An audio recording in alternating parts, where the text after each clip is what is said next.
Doctor Antonio Arbo, buenas tardes, doctor, ¿cómo está? Buenas tardes, Roberto. Buenas tardes, Guillermo.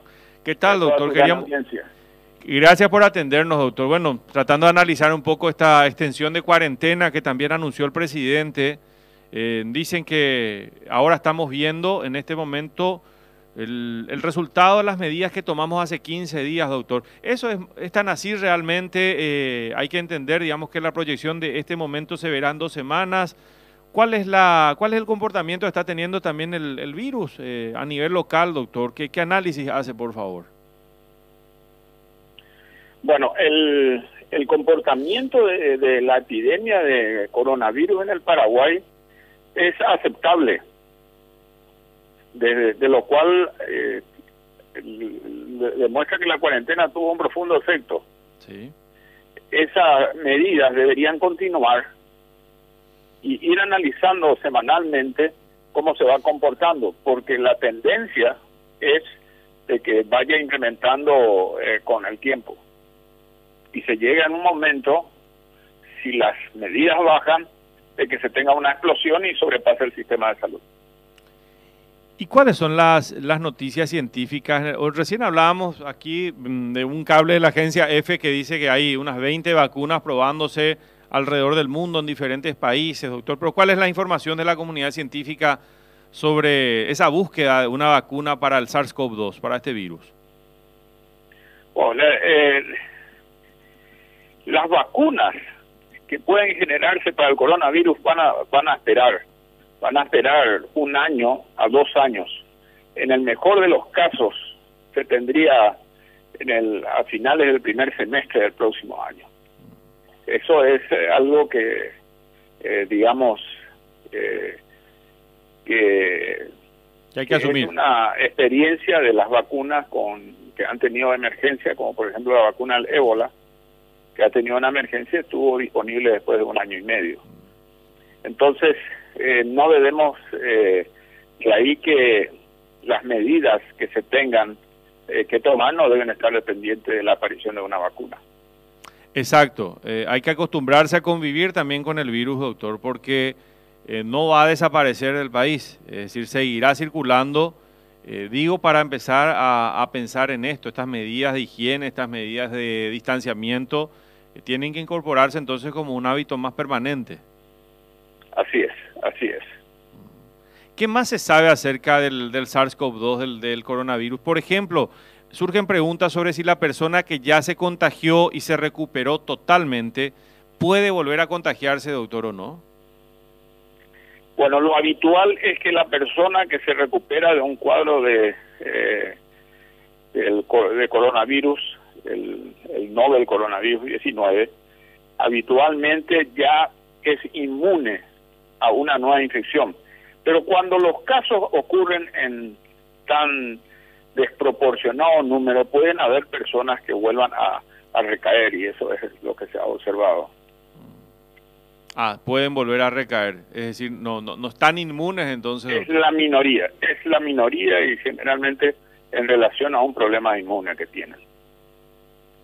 ¿Cuánto tiempo una persona contagiada puede seguir esparciendo el virus, doctor? Eso depende de cada organismo, hay un tiempo estándar. ¿Qué dice la ciencia sobre eso? Bueno, una es la demostración para que una persona pueda convivir en su comunidad de vuelta, se necesitan 2 pruebas negativas. Habitualmente eso se produce en el lapso de 14 días. Sin embargo, aquellos que se internan, que están hospitalizados en terapia intensiva, los pacientes graves pueden tener muestras positivas al día 20, 25. Sin embargo, es probable de que esas muestras positivas no significan que sean contagiosos. Hay que la recomendación de 14 días es la más prudente. La de 14 días, entonces, esa es la más... Sí. La más prudente. Doctor, ¿y usted cómo analiza lo que está pasando en la región? Porque creemos que en Brasil, estábamos viendo los números, bueno, a juzgar por el movimiento de personas, por la concentración urbana, también Sao Paulo y Río de Janeiro todavía no han explotado dentro de lo que significa esas grandes urbes, doctor? ¿O cuál es el análisis que usted hace a nivel regional? Bueno, el análisis que se hace a nivel regional es que, digamos, Chile es el que está, digamos, de los países cercanos, el más afectado, donde la epidemia está dando más fuerte, pero ellos están considerando una mortalidad baja. Luego sigue Brasil, luego que si bien en número supera a Chile, la población es totalmente diferente. Luego a la Argentina, y Bolivia, Paraguay van más o menos en términos similares.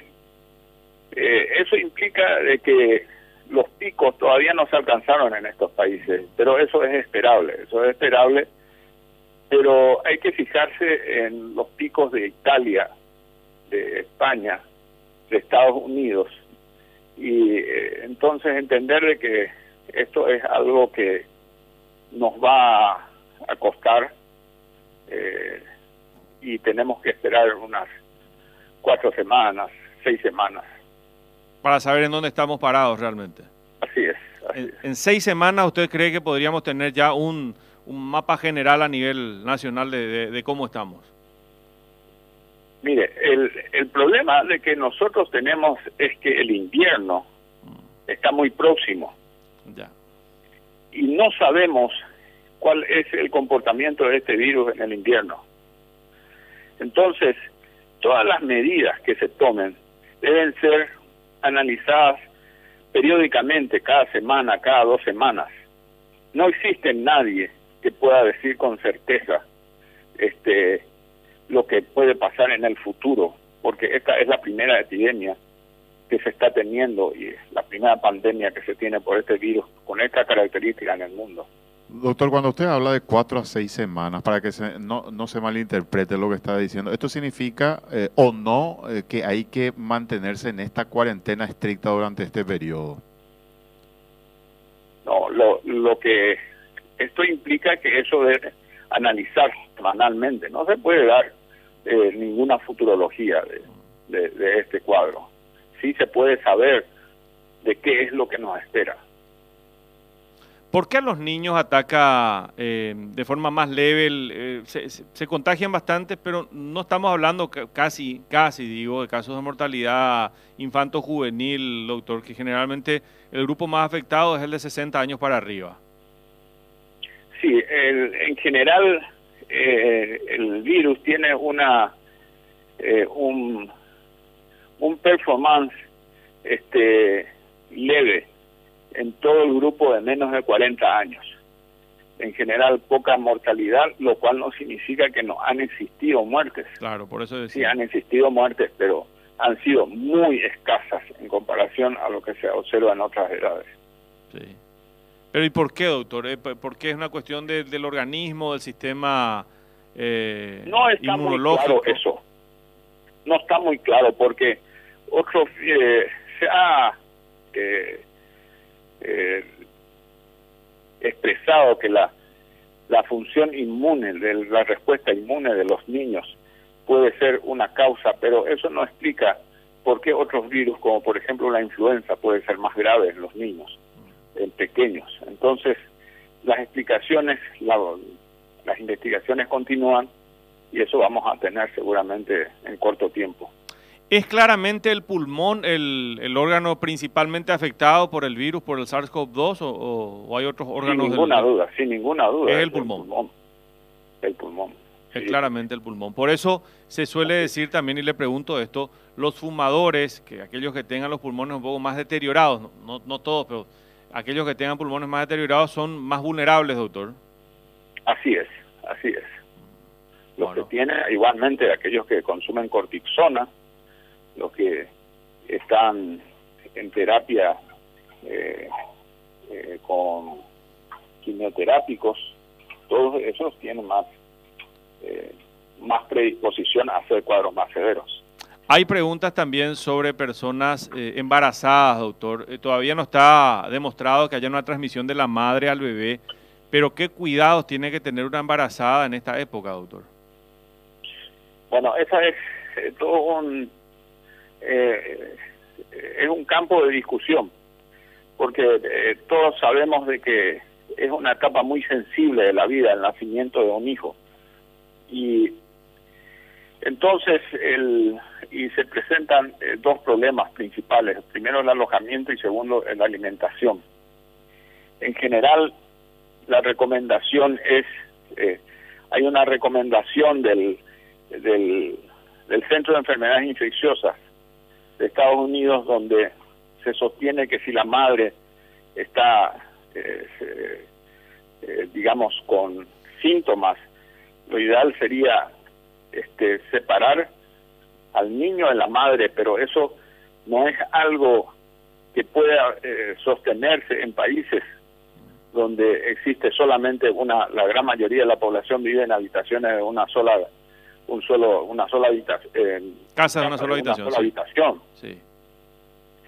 Entonces, la Organización Mundial de la Salud se demuestra o sostiene de que al no haber virus en la leche, la lactancia puede mantener, pero con cuidados de la madre, cuidados estrictos. Entonces, esta es una discusión que existe en el mundo científico, y esa discusión hay que hacerlo con los padres. Doctor Arbo, le agradecemos mucho el tiempo y las explicaciones. Gracias, doctor. A las órdenes siempre. Gracias. Antonio Arbo fue ministro de Salud, él es infectólogo.